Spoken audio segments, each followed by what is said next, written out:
Okay, so I just want to say that this game has no way to erase your save file in-game. I mean, you could do that in Episode 1. Anyway, Sonic 4 Episode 2.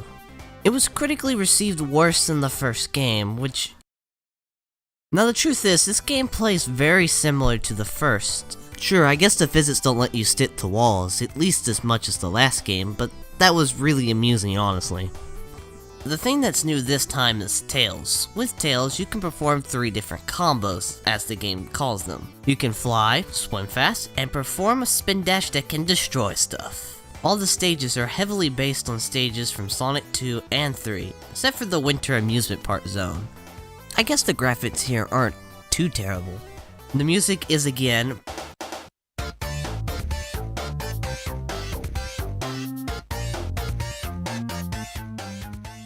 unlike Episode 1, there were actually a few tracks I didn't mind, but I really didn't like most of them. Now I think that I ought to get Episode Metal out of the way. If you have bought Episode 1, then you unlock Episode Metal in Episode 2 of Sonic 4.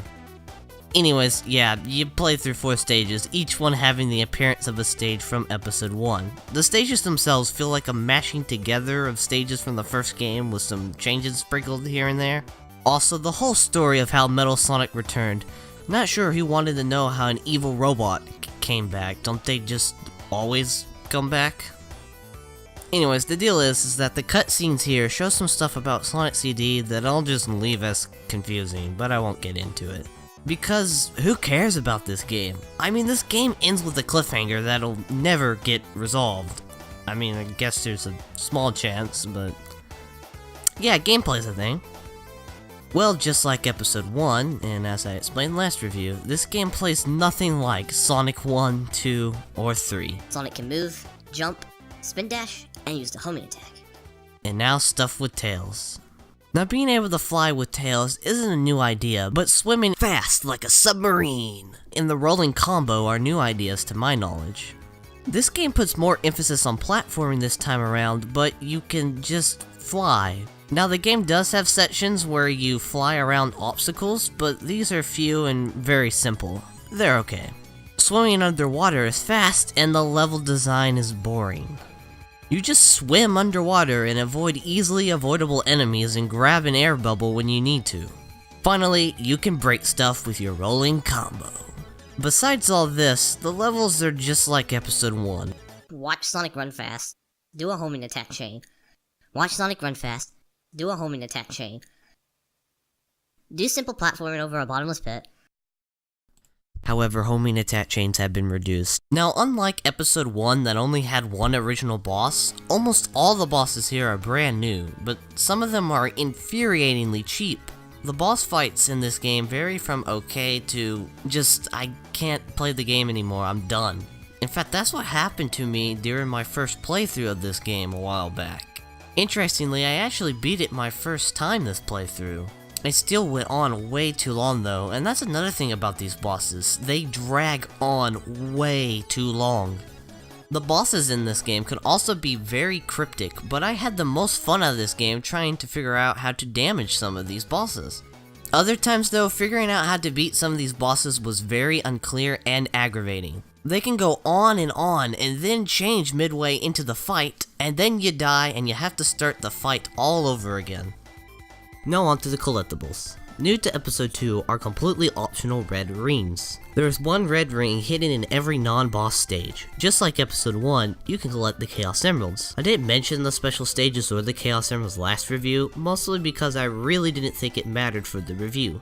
What do you mean it didn't matter for the review? That's a part of the game, why wouldn't you mention something that's necessary to 100% complete the game?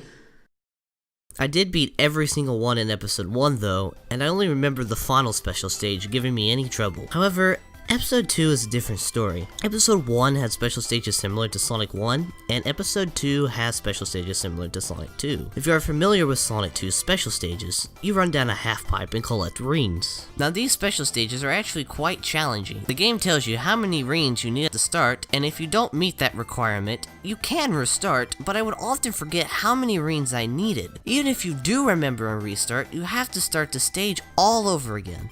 Did I mention in order to reach these stages, just like in episode 1, you have to have 50 rings at the end of 7 completely different stages in order to get all the Chaos Emeralds? I'm telling you right now, I gave up. I got 4 emeralds and I was done. I couldn't take any more of this game.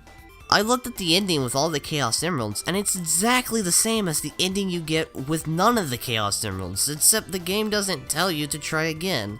Sure, all Episode 1 rewarded you was a hint of Episode 2, and some other Sonic games have endings really not all that different, but this ending might be one of the worst. However, in both episodes, you unlock what you unlock with all the Chaos Emeralds in Sonic 2 and 3. Since I don't like this game, I don't care about this reward. Now, what is my final word here about Sonic 4 Episode 2?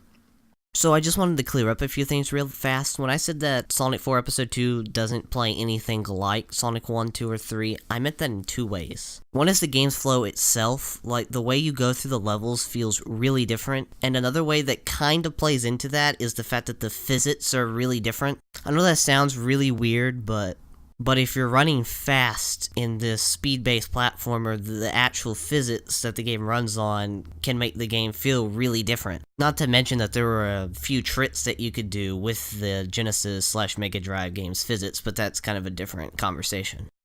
Also, my complaint about flying making platforming too easy, to be fair, that actually helps eliminate a problem that this game could have had with the way the physics are and the way the levels are designed.